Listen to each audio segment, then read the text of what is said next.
আসসালামু আলাইকুম guys.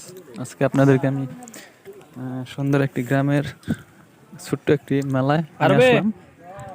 So আপনারা দেখতেই পাচ্ছেন, এ হলো আমার চাচাতো ভাই। মজা লাগে। সে ফুচকা চটপটি খাচ্ছে।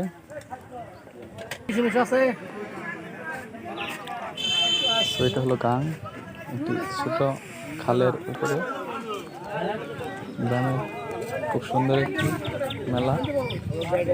আপনারা দেখতে পাচ্ছেন কত ধরনের খুরমা, তারপর এখানে জিলাপি, মিষ্টি সব কিছু পাওয়া যাবে।